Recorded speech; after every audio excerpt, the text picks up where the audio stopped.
Part 2.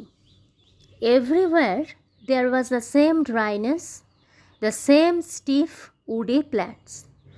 সব জায়গাটাতেই ছিল একটা একই রকমের রুক্ষতা বা শুষ্কতা এবং একই ধরনের শক্ত কাষ্ঠল গাছ। I thought I saw in the distance the shadow of a figure. এরপর আমার মনে হলো যে আমি যেন কিছুটা দূরে দেখলাম কোনো একজন কেউ দাঁড়িয়ে রয়েছে। অর্থাৎ দূর থেকে যদি আমরা কাউকে দেখি, অনেকটা দূর থেকে যদি কাউকে দেখি, তাহলে আমরা কি দেখব? একটা মানুষের আকৃতি দাঁড়িয়ে আছে, কিন্তু তাকে কেমন দেখতে, সে কে, সেটা আমরা বুঝতে পারবো না। তো ন্যারেটারও ঠিক সেরকমই কিছুটা দূর থেকে একজন ব্যক্তিকে দাঁড়িয়ে থাকতে দেখল। On a chance I headed towards ইট। মনের মধ্যে একটা আশা নিয়ে আমি সেই দিকে এগোলাম। ইট ওয়াজ আ শেফার্ড। হ্যাঁ, একজন ব্যক্তি দাঁড়িয়েছিল। সেই ব্যক্তি হচ্ছে একজন মেষপালক। শেফার্ড মানে মেষপালক। 30 lambs or so were resting near him on the scorching ground. 30টার মতো মেষ বা ভেড়া তারই কাছে মাটির ওপরে বিশ্রাম নিচ্ছিল। এবং মাটিটা কীরকম?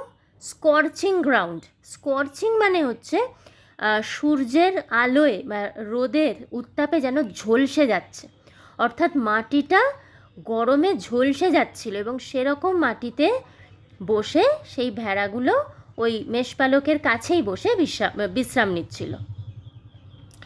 হি গেভ মি আ ড্রিঙ্ক। তো সেই ব্যক্তি আমাকে একটা পানীয় দিলেন।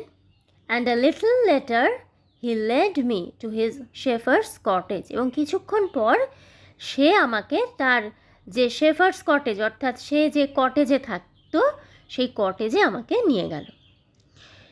হি shared his soup with me. এবং সে তার খাবার, নিজের খাবার জন্য স্যুপ ছিল, সেই স্যুপটা আমার সাথে ভাগ করে নিল, অর্থাৎ সেখান থেকে আমাকেও কিছুটা দিল। It had been agreed immediately that I would pass the night there. এবং সঙ্গে সঙ্গে এটা ঠিক হয়ে গেল যে আমি সেই রাতটা ওখানেই কাটাবো। The closest village being still more than a day and half further on. কেন এরকম সিদ্ধান্ত নেওয়া হলো?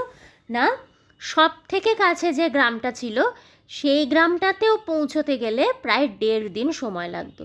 সেই জন্যই সঙ্গে সঙ্গে ঠিক হয়ে গেল যে সেই রাতটা আমি ওই শেফার্ডের যে কটেজ সেখানেই কাটাবো। There are 4 or 5 villages dispersed far from one another on the flanks of the hills in this area. There are 4 or 5 villages মানে এখানে 4-5টা গ্রাম রয়েছে। Dispersed far from one another, এবং একটা গ্রামের থেকে আর একটা গ্রাম কিছুটা ছড়িয়ে ছিটিয়ে রয়েছে। On the flanks of the hills, এবং গ্রামগুলো কোথায়? না, পাহাড়ের ঢালে ঢালে। ইন দিস এরিয়া, এই এলাকায়। তাহলে পুরো ব্যাপারটা কি হলো? এই এলাকায় পাহাড়ের ঢালে বা পাহাড়ের গায়ে 4-5টা গ্রাম রয়েছে, একে অপরের থেকে কিছুটা ছড়িয়ে ছিটিয়ে। দে আর ইনহ্যাবিটেড বাই উডকাটার্স। এবং এই গ্রামগুলোতে থাকে উডকাটার্স বা কাঠুরিয়ারা, হু মেক চারকোল, যাদের কাজ হচ্ছে চারকোল বা কাঠকয়লা তৈরি করা। The shepherd took out a bag and poured a pile of acorns out onto the table. এরপর সেই মেষপালক একটা ব্যাগ বার করলো এবং সেই ব্যাগ থেকে বেশ অনেকগুলো পাইল অফ একর্ন, একর্ন মানে হচ্ছে ওক গাছের ফল বা বীজ, তো সেই ব্যাগ থেকে অনেকটা পরিমাণের ওক গাছের বীজ টেবিলের ওপর ঢাললো। He began to examine them one after another with a great deal of attention. তারপর সে কী করছে না, প্রতিটা বীজকে সে একটার পর একটা গভীর মনোযোগ দিয়ে সে পরীক্ষা করছে। Separating the good ones from the bad. এবং এই যে ওক গাছের এই ফলগুলোকে গভীর মনোযোগ দিয়ে পরীক্ষা করছে, পরীক্ষা করে কি করছে, খারাপ যেগুলো সেগুলোকে ভালোর থেকে বাদ দিয়ে দিচ্ছে, অর্থাৎ ভালোগুলো একদিকে আর খারাপগুলো সেখান থেকে বাদ দিয়ে দিচ্ছে। When he had before him 100 perfect acorns, he stopped. এই করতে করতে যখন তার সামনে একেবারে নিখুঁত 100টা ওক গাছের ফল জমা হলো, তখন সে থামলো।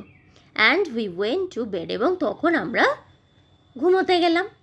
The company of this man brought me a feeling of peace. এই ব্যক্তির সান্নিধ্য বা এই ব্যক্তির সাহচর্য আমার মনের মধ্যে একটা শান্তির অনুভূতি এনে দিল।